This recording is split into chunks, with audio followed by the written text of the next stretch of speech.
nos parágrafos desse artigo 854 está, portanto, o roteiro que se adotará a partir desta ordem de indisponibilidade.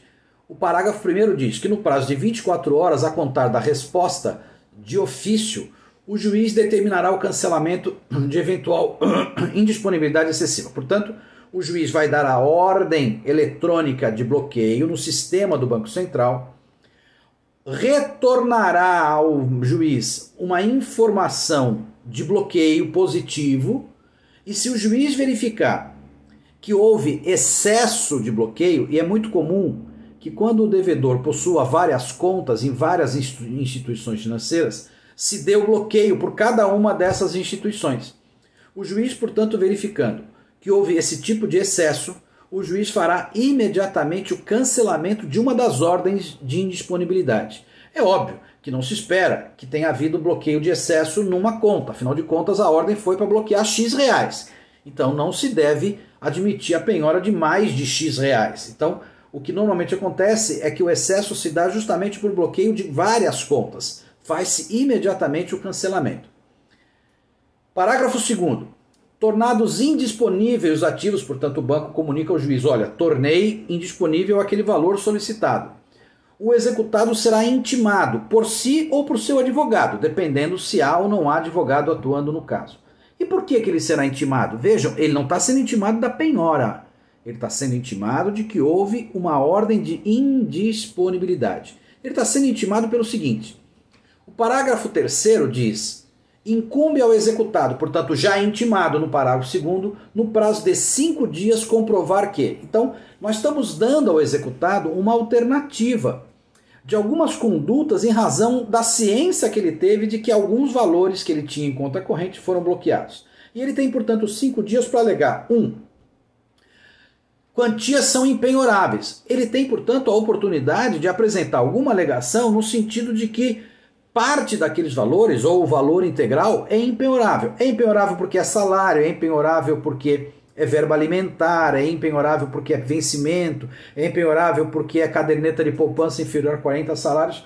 Veja, cabe a ele promover alguma daquelas alegações que nós vimos na aula anterior de que alguns bens são impenhoráveis. Como nós estamos falando de valor, é óbvio que é reduzida a possibilidade de alegação de impenhorabilidade. Mas há alguns valores que são impenhoráveis. Lembram? Salários, soldos, vencimentos, proventos da aposentadoria, seguro de vida. Então cabe a ele alegar isso.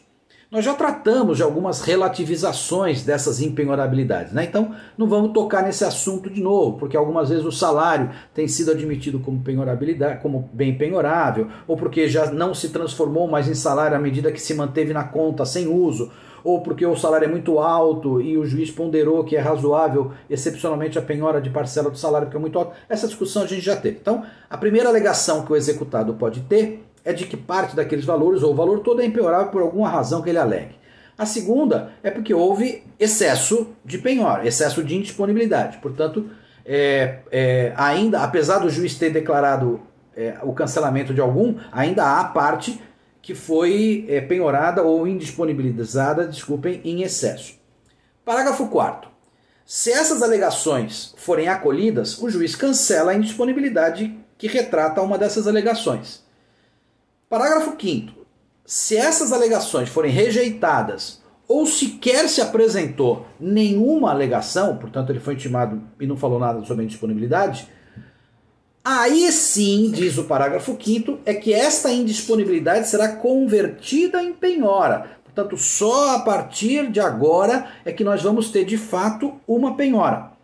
Diz o parágrafo 5º que sem necessidade de lavratura de termo. Então, a penhora se dará com a mera conversão daquele valor que estava apenas indisponibilizado em depósito judicial. Portanto, o juiz, diante da falta de alegação ou da rejeição das alegações, o juiz vai determinar àquela instituição bancária que converta aquele depósito, aquele valor que está indisponibilizado, em depósito numa conta judicial, em nome do juízo vinculado àquele processo.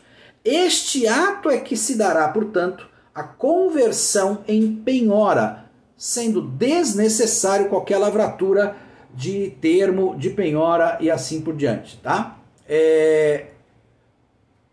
Uma anotação importante. Será necessária ou não a intimação do executado sobre essa conversão do depósito judicial em penhora? Eu acredito que sempre será preciso fazer a intimação do executado, porque agora a gente teve um ato novo, um ato processual importante, que é a penhora, nos termos do artigo 841, que determina que sempre que houver penhora, vai se dar ciência ao executado. Outros entendem que não é necessário intimá-lo, porque ele já está intimado da indisponibilidade e, portanto, a natural consequência seria a decretação da penhora em relação a esse depósito judicial. Essa é uma discussão que os tribunais estão travando e a gente vai discutir em sala de aula, tá bom? Um abraço!